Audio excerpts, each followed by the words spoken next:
എല്ലാ ദിവസവും അതിരാവിലെ ദൈവത്തിൻ്റെ തിരുവചനം ഭാഗ്യവചനധാരയായി നിങ്ങളിലേക്ക് ഒഴുകിയിറങ്ങുന്നു.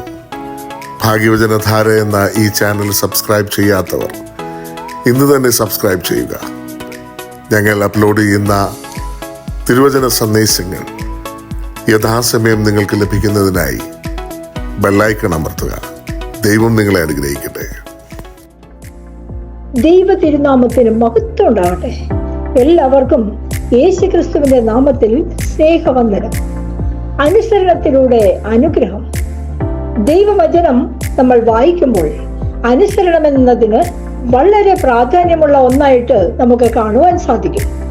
മാനുഷിക ബന്ധങ്ങൾക്കിടയിൽ ആരെയൊക്കെ നമ്മൾ അനുസരിക്കണമെന്ന് വചനം നമ്മെ വളരെ വ്യക്തമായി പഠിപ്പിക്കുന്നുണ്ട്. ദൈവവചനത്തിന് നമ്മൾ വില കൊടുത്ത് നമ്മൾ അനുസരിക്കുമ്പോൾ 1 സാമുവേൽ 15:22 തിരുവചനം ഇപ്രകാരം പറയുന്നു: അനുസരണം ബലിയേക്കാൾ ശ്രേഷ്ഠം, മുട്ടാടുകളുടെ മേധസ്സിനേക്കാൾ ഉത്കൃഷ്ടം. അനുസരിക്കുന്നവരെ ദൈവം അനുഗ്രഹിക്കും.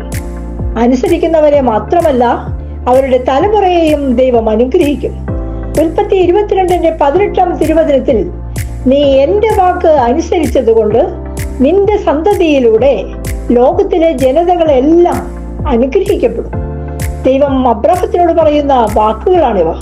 ഈ സാഹചര്യം നമുക്ക് അറിയാം. നിരവധി വർഷങ്ങൾ കാത്തിരുന്ന് ദൈവത്തിന്റെ വാഗ്ദാന സന്തതിയായി ദൈവം ഇസഹാക്കിനെ അബ്രഹാമിന് നൽകുന്നു. ആ മകനെ യാഗം കഴിക്കണമെന്ന് ദൈവം അബ്രഹാമിനോട് പറയുന്നു. മറ്റ് യാതൊന്നും ചിന്തിക്കാതെ ദൈവം പറഞ്ഞ സ്ഥലത്ത് ദൈവത്തിന്റെ വാക്കിനെ മാനിച്ച് അനുസരിക്കുന്ന അബ്രഹാത്തെ നമുക്ക് കാണുവാൻ സാധിക്കും. ഇസഹാക്കിനെ ബലി കഴിക്കുവാൻ കൈ ഉയർത്തുന്ന അബ്രഹാത്തെ അതേ സെക്കൻഡിൽ തന്നെ അനുഗ്രഹിക്കുന്ന ദൈവം. കുട്ടിയുടെ മേൽ കൈവയ്ക്കരുത്, അവനെ ഒന്നും ചെയ്യരുത് എന്ന ശബ്ദം ആകാശത്ത് നിന്ന് കേൾക്കുന്നു. നിന്റെ ഈ സന്തതി വഴി ദേശം മുഴുവൻ അനുഗ്രഹിക്കപ്പെടാൻ പോകുന്നു. ഇന്ന് ഇസ്രായേൽ എന്ന വാക്ക് കേൾക്കുമ്പോൾ ലോകരാജ്യങ്ങൾ ഭയപ്പെടുകയാണ്.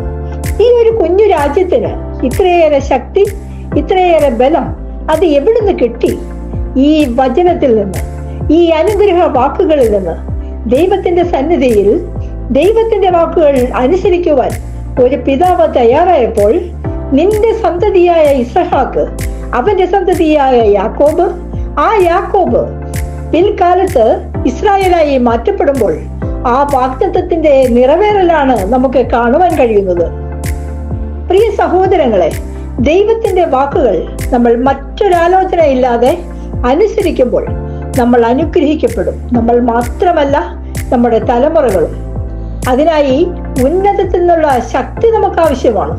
സങ്കീർത്തനം 57:3 പറയും, അവിടുന്ന് സ്വർഗത്തിൽ നിന്ന് സഹായമയച്ച് എന്നെ രക്ഷിക്കുമെന്ന്.